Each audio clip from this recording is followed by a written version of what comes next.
Yeah, though, you already know what the fuck it is, man. Boy, Drama B2R right now. We locked in B2R Studios and we rocking with hip hop since 1987. You know what's going on, man. Philly all the way, let's get it. Shout my hip hop since 1987, niggas. HipHopSince1987.com.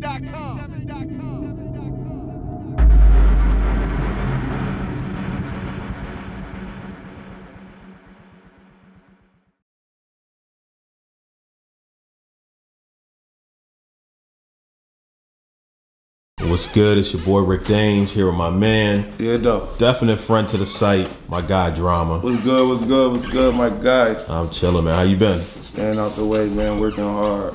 Okay, definitely working hard, Never hardly working, never hardly working, every day. 2017 was definitely a great year for you. I'll call it a breakout year for you. Appreciate that, bro. Shit. And it's looking like 2018 is gonna be another great year for you. Yeah, I'm trying to make 2018 that remembrance year. Like, damn, I remember him, like, no matter what, you feel me? Right. Now, for the people that don't know you, tell them where you from and tell them how you got your name. Yeah, though, man, I'm from North Philly, Fifth and York, Fairhill and York, all around there, you know what I mean? I got my name when I was younger before I started rapping for real, I was like 15. I mean, I used to be on some shit, so they used to call me Drama, like, that's how I got my name, and then when I started rapping, it just stuck to me, like, okay. So that's how I got that shit. Okay. Now, how would you describe your life growing up in Philly? Like everybody else life, shit. Bro, if you're in Philly, you already know that shit is hard, man. You just gotta stay strong, but that shit is hard. See, I grew up in Philly, but I moved back and forth from Philly to Virginia all my life. Okay. So I actually got a break of this shit, you feel me? Like, a lot of people in Philly don't get a break of this shit. Right. I actually got to see something different, so I knew it was something different. So it gave me an open mind more than motherfuckers in the streets. Like, I was in the streets, don't get me wrong, but I was smart as shit. I wasn't just a nigga that jumped in with everybody going. Okay. Feel me? I ain't got no cases, I ain't got no sentences. Niggas be bragging about jail sentences, man. That shit is dumb, you feel me? Not necessarily dumb all the time, but you know what I mean? It's like, I mean, you gotta smart enough sometimes and you gotta know what you're doing and how you're doing it every time. Like. Okay. Now, what made you get into rap?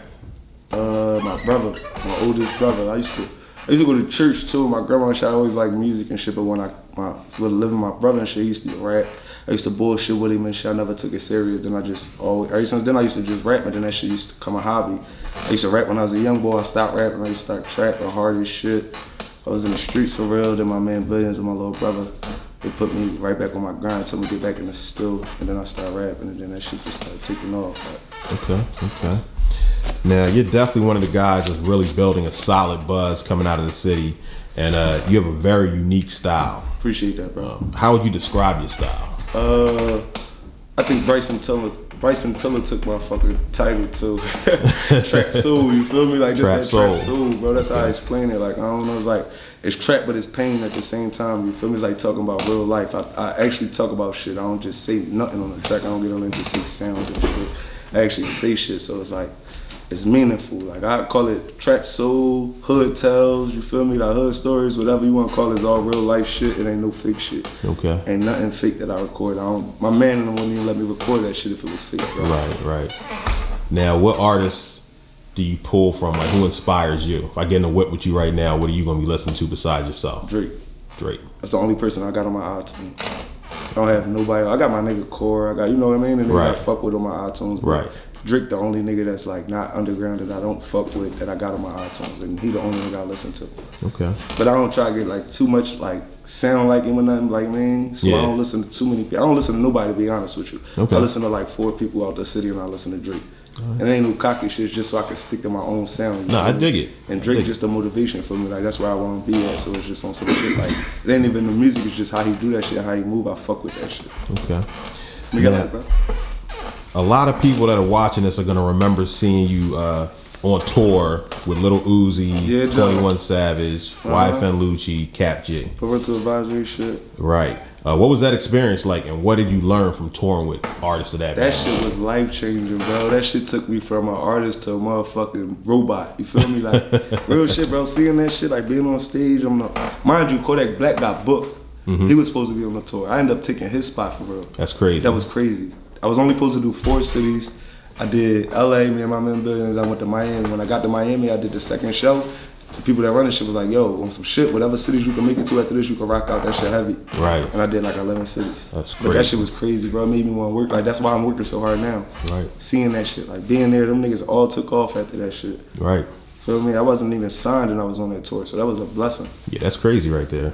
I've seen a lot of artists in the industry show you love. One artist that definitely showed you a lot of love is Jim Jones. Yeah, though, Capo, shout out to Capo, man, real shit. That's big bro. Okay, now what's your relationship with Jim Jones and how did y'all meet? Like I said, that's big bro, man. He showed me love, man. We actually met through my man Arsenal of New York. He the producer for, he actually Heatmakers. Okay. That's the person that produced most of their shit, like right, 99% of their Heatmakers. shit. Shout out to Heatmakers, shout out to my man Arsenal. That's big bro too. But I went up there, I started fucking with Arsenal. I was in the studio with Ars, I did a hook, did a couple tracks up there. When I did the track, at the end of the session, he just was on some shit out of nowhere. He got on the phone, walked out the room, he came back, he like, yo, put up 2 beats for me. Like, yo, we fuck with these beats? Jim like, fuck with these joints. I'm like, what? Oh, all right, that's heavy. So he put the beats on. The first joint I wasn't really fucking with. He put the second joint I went out right in. I did the hook. His man came in when I got done the hook. He's like, yo, who this? He pointed to me like, this for Jim. Like, oh, he gonna do this tonight. He gonna fuck with this tonight. Like, he ended up doing that shit that same night I left. I didn't even get to meet him that night. I left. He did it. Arsenal sent me the record. He like, yo, he did that shit. I hit him on the ground. He hit me right back. Like on no cocky shit, no funny shit. He hit me back in like 5 minutes. Right. Oh, what's up? I fuck with you. I'm locked in the studio for 3 days. Come lock in with me. Pay for my hotel for 3 days from there. So that was thorough. So I just like, he really big bro. Is more than music. He showed me love. Okay, that's real shit. So y'all have music in the tuck then, right? We got a lot of music in the tuck. Okay. We got a lot of music. Okay.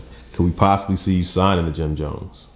Oh man, we ain't gonna talk about signing nothing right now. But big bro, like I mean, he definitely putting me on. So it's definitely more than anything. It's more than love. Like real shit. I'm never gonna forget that. Now, do you want to stay independent or would you want to sign with a major? Honestly, if I could stay independent, I'd rather do that. Okay, why? That's why I'm working so hard. Just because it's like I don't have to deal with the headache, but it's like, you know what I mean? I'm not really, I love the music like that. I'm not in this shit to go crazy rich and be all everywhere. I don't care about that shit. If I can make money and make music and people like it and I can make enough to take care of my family and my friends can take care of their family, I'm cool with that shit. Feel me? So I'd rather be independent and we got control of everything. And that's what our label is about, Born to Rule, like just ruling everything. Like we kings, so we got rule this shit. Like if a label want to help out, that's cool. We cool with that, you know what I mean? But we ain't on no fences about nothing. We ain't denying nothing. We ain't like, I mean, we just moving how we moving. That's it. Okay. Now another artist that I see working with you a lot is Philly's own Core. That's my dog. What's your relationship like with Core? How did y'all meet? That's my dog. Like, that's my dog. That's my guy. We met through my manager, and through Lights. Okay. I mean, I started fucking with Lights first. Lights my dog too. He the first nigga in the city that ever reached out to me and actually like was fucking with me, showing me love, promoting my shit to niggas. Shout out to Lights. Shout out to Lights Cameras, man. That's my fucking guy, bro. Right, day one shit. Like since the beginning of the music shit. Fuck with him and shit. He introduced me to Core. Breeze introduced me to Core, and we just started fucking with each other. You feel me? And one thing about Core, he don't fuck with a lot of niggas. Like, no, he does not. He really don't, bro. He be on some fuck nigga shit. Like fuck niggas. I don't want like, but he showed me love, and I appreciate that shit. And I show the same love to him. That's one of my. And before I even met him, that was one of my favorite artists in the city. Always like real shit. For sure. Shout out to Core. Definitely. Out of all the Philly up and coming artists, you're one of the hardest working artists. Appreciate that. That's real shit. You released your remix to the Drake's Nice For What record, and now it's being played on the radio. Yeah, though. Shout out to DJ RL, man. Shout out to DJ RL. Shout out to Power 99. You remix a lot of records, and you remix them real fast. Yeah, fast. I remix a lot of records, and I don't put them out. You feel me? I put out 3 remixes for the most. Probably 3 or 4 in like 3 years. I don't like to do remixes, but if I feel a beat, like Drake, the only person I really remix because I feel like that's my challenge at the end of the day. You feel me? Not even like that, but you know that's how you gotta think. Like, so I be trying to do shit on his level. So yeah, I did the TK remix, I did the Drake remix, and whatever remix I did, bro. Another Drake. Another Drake, the Jumpman. Only did 3, right? You did the Jumpman, Big Bank, Jumpman to the Max, and the Drake shit. And 5 remixes, but yeah, I be drawing on shit. I got way more remixes in the tuck that I didn't drop. I got a fucking new Freezer remix I didn't drop. Got a lot of shit I didn't drop. Okay. Now, somebody's watching this and they never heard your music. What's the first song or video they should check out right now? That's hard. It's like, go pick. It's just like go randomly pick which one you want to pick. You feel me? Like not on no cocky shit, but it's like I don't know. It's like everything is a vibe. It depends on what you feeling that day. You feel me? Okay. So you gotta go to my SoundCloud, my YouTube, random pick. I promise you gonna fuck with everyone. It ain't even just one I can name, honestly. Right. Now, before we started this interview, you let me hear your upcoming project called Potential. Crazy project. Appreciate that, bro. Real shit. Why'd you name the project Potential? Cause I feel like, man, everybody in the city got their little time. You know, everybody started buzzing. Everybody got, but I've just been in the tuck working hard as shit. You feel me? Everybody see me, but they just saying like, I see you, but that's it. Like I got potential, but they don't want to let me in. You feel me? So this tape is just like to let them know, like, fuck that, I'm breaking, like I'm coming through, like. So it's like potential. It's like explain my whole life right now. Everything is like, I'm stuck. You feel me? Like not even stuck. It's just like. I don't even know how to explain it, man. It's just like, I could see the shit there, but I'm not there, you feel me? And motherfuckers trying to hold me back from it. Right. I just want to let motherfuckers know they can, and it's explaining that shit. So the project definitely has a lot of bangers. It's got a crazy vibe to it. Definitely appreciate it. Break down the project for us from production to, there's no features on there, are there? No, I don't do features. Well, I do features, I ain't gonna lie, I do features, but my tapes, I ain't putting nobody on them. My last 3 tapes, I didn't put nobody on them. My last 2 and this one, I didn't put nobody on it. Okay. And I got features, trust me. I know you do. Right. I got heavy records, but it's just like, I don't know, I'm trying to push myself right now. I'm not trying to push nobody else, you feel me? Right. I'm not there to give nobody else a push right now. Right. I'm trying to still get myself there. So it's like, I don't want nobody to say, oh, his tape only did this because he got this person on, or he reached out to this person. No, I didn't. You feel me? I just did this shit on my own. I want them to see that we really working for the muscle. And I don't really, like, I appreciate the help all the time. But like me personally, I really don't need it because I'm a grind regardless of what, and I don't give a fuck what nobody say. I'm not gonna let nobody stop it. Right. Who are some of the producers you got on the project? My man, Lofty Don, Born a Rule Zone. You heard me? He mixed the whole project. He recorded the whole project. I mean, he worked with me the whole time. I got Swaggy, I know. I got Quill Official. Jonathan from 3, I think. I got a bunch of producers. I can't name off the top, but you know, there's a lot of Philly producers. Like a lot of more, 98% of Philly producers though. Okay. All young, up and coming. I don't care about the followers and none of that shit. Your shit, how I fuck with it, and I can vibe to it. I'ma do it. Okay. So shout out to every producer on the tape too, man. Real shit. Now, what's gonna be the first single off the project? Billions. It's like, man, what the fuck? It's a lot of bangers, man. Either if it's gonna be the intro, cause I always drop the intro first to get niggas that wake up vibe. Okay. You feel me? That intro always snap on niggas. Or I might drop Depressed. It's a record called Depressed. Okay. So I might drop one of those for the first joint to drop. And I'm gonna put a video out to it for sure. Now you constantly feed your fans new music and new projects. For sure. In the last month, I probably dropped 10 songs. For sure. That's a tape. Now, how important do you feel it is for you to do that? Real important. Like, if you here to listen to my shit, I'm gonna give you something to listen to. Feel me? Like I said, I ain't got no label behind me to stop me right now. I ain't got nothing to stop me right now. I'm just building. So what I'm doing is I'm just trying to get that shit out, like, for real. And to the point where when my tape drop, you gonna buy it because there's so much music that I gave y'all, and y'all know it's there. It ain't no bullshit, you feel me? So it's like, man, I don't care. I drop this shit. I could drop a song every day if I want for the next 3 months, and that's no cocky shit. That's real shit. So I got a lot of music in the tuck. Why not give it away? That's what they want. That's what they're here for. They hear this shit. Okay. Now let's talk about Philly for a sec. Big ass L. That is a big ass L. Shit keep going out. How do you feel about the climate of the music industry in Philadelphia right now? I feel like it was lit last summer way more than it is now. Okay. You feel me? Last summer everybody was moving. I feel like when the wintertime came, everybody got lazy. This is me being honest. Niggas got lazy. I mean, they feel like it wasn't, I don't know what they felt like, but niggas got lazy. Niggas wasn't doing what they was doing in the summer.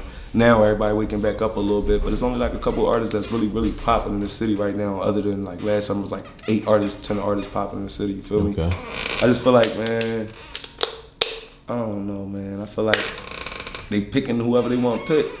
That's all I can say. Picking whoever they want to pick, man. But shout out to my Embo Brock Grader for sure, the baby goat though. Shout out to him, he definitely working hard. Do you feel it's too many people rapping in the city? Too many what? Too many rappers in the city? It's a lot of rappers in every city. Yeah, but do you feel like that's the problem with? No. Okay, that's not. I feel like the problem is popularity is overruling music now. Okay. Feel me? Somebody get one song is pop and now they pop and now it's over. Okay. They lit.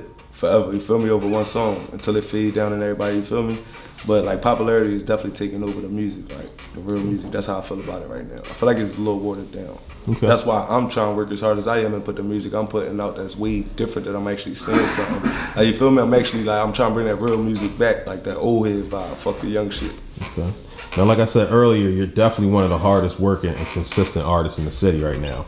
Do you feel like your work ever gets overlooked? Always. I make myself feel like that. Okay. So I can work harder. Feel me? Okay. In reality, I don't know what the fuck going on outside of this shit. Be honest with you, my niggas come tell me what's going on. They come keep me updated because I've been working so hard. Okay, you got tunnel vision. You feel me? Like, I don't never know what's going on. If it's overlooked, it's overlooked. But right now, I'm happy with what I'm doing because I'm making the music I like. You feel me? Now they waking back up. They starting to get back to it. So it ain't tripping, man. Okay. Traveling. I see you working out of LA a lot now. Shout out to my man Smoke in LA, my nigga Five, my nigga Lil U, man. Real shit. Okay. Real niggas out there. What's the difference between recording and working in Philadelphia versus recording and working in LA for you?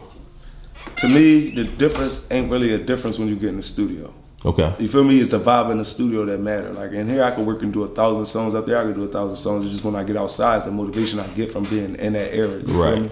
It's a different than just walking out to the hood. Right. So it'd be better. It's like, you think about different shits, way better vibes. You get better, like, I don't know, it just make you think of different, make your songs way different than what it would be if you was just in the hood doing shit. You feel me? It give you more shit to talk about. You gotta travel to talk about shit. You can't stay in the hood and say you popping rapper because that shit don't mean nothing. Niggas don't know you on the other side of the other side of the coast. It don't matter. Have you been locking in with anybody out there? You just been in your zone? Yeah, I've been locking in with my man Smoke and my man Five. Them niggas popping right now. I mean, they sound unique music. They popping in LA. They on Vlad TV, all that shit. World Star. You probably seen this shit. Okay. Got a joint called Fucking Everybody, Baby Mom. That shit funny as shit. But they popping right now. Shout out to them, man. Real shout out to unique music. Real shit. Okay.